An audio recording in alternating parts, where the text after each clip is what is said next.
ETL is not a technology. It's just a simple process. And once you understand the process, you can introduce as many technologies as you want in the process. Let me take you an example of McDonald's. Okay, let's take a wild guess. What is the number of branches in your state for McD? Let's say in your state there are 100 branches, and as per your understanding, how many transactions would be happening in one branch?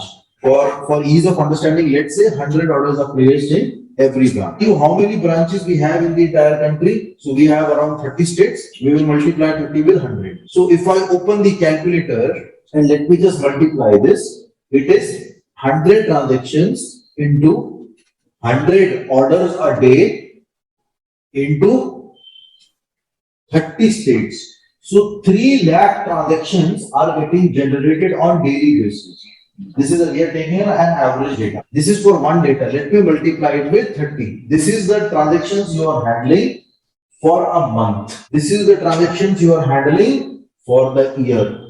So for single year, these many orders are getting placed. This entire process is for the client and is sitting in USA, and just like he is maintaining India, he is maintaining a lot of other geographies. So he is getting this much of data from a lot of countries. If he wants to decide whether to increase the price of Mac Aloo Tikki by 2 rupees or decrease the price of Happy Meal by 2 rupees, he wants to take this business decision. How will he take this business decision? He is sitting thousands of kilometers away from India, and he wants to have this decision. How will he take this decision? The only thing he has is these many crores of transactions, and he is the owner of the McD. Are you going to send him these many 10 crore transactions to him? So on an average, this much amount of data is getting generated for you. Now the question is, how are we going to benefit the transaction? He is sitting over here in US. Obviously, he is the owner. He will not look into these many transactions. We'll have to create a system for him. In that system, ETL process is very helpful. Let me show you.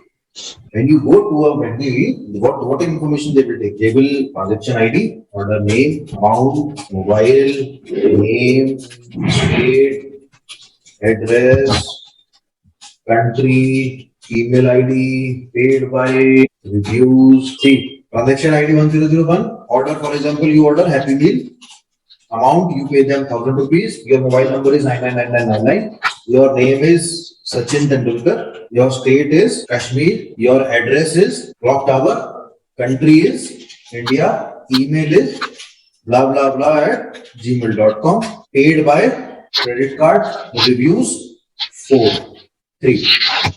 This is the basic information that they take from you, and this is one transaction. And how many transactions you are going to give to the owner? 108, and this many transactions you are going to give to the owner. So what I was trying to explain, that this transaction is getting treated in a single branch, and we have 3000 branches in the country. Now, just like I am creating this data in an Excel file, you just imagine that on daily basis, 3000 Excel files are sent to a single server of McDonald's. This is branch 1, branch 2, branch 3, branch 4, branch 5, and some similarly, all the branches in the country are creating the data. Now, where they have sent this data to a single place, this is a single server, which is having 3000 files. To bring all this data, all these these 10 crore transactions in a single place. So what will we do? We will extract this data and we will put this data in a single database, which we call it as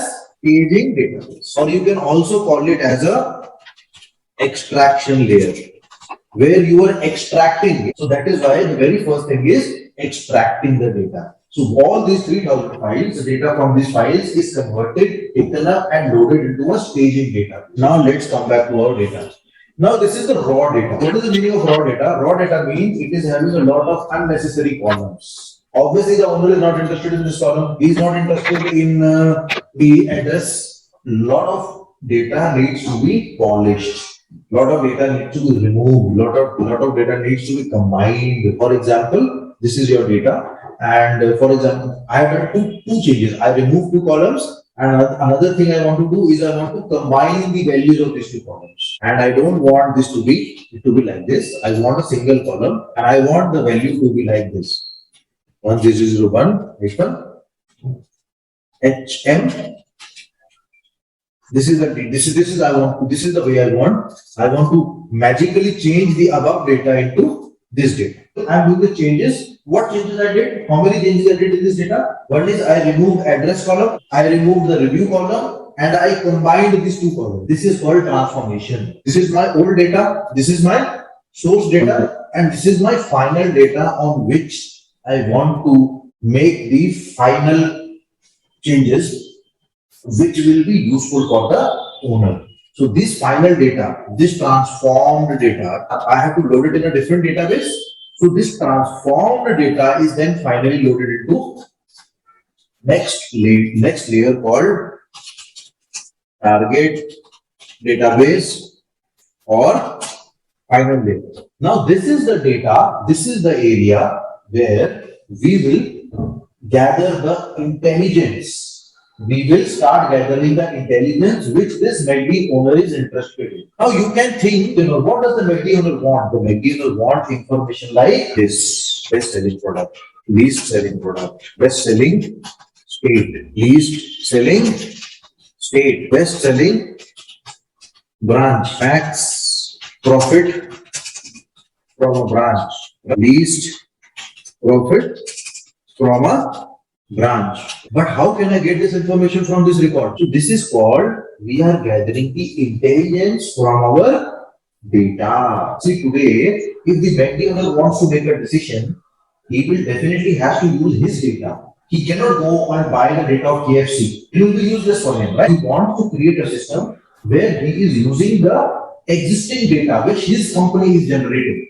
And from this data, what he wants intelligence. What can they do? They can basically generate the patterns. And once they can generate the patterns, they can predict your ability to buy or sell a product. What will he find out from this? For example, his best selling product is chicken burger. What does that mean? If he finds that this is the best selling product, then on this product, even if he increase the price to 5 rupees, the demand will not change. But if there is a least selling product, for example, McPuff is not getting sold. So on this product, if he plans to increase even 1 rupee, the demand will fall more. So that is how they have to take the business decisions. This is how they take their business decisions.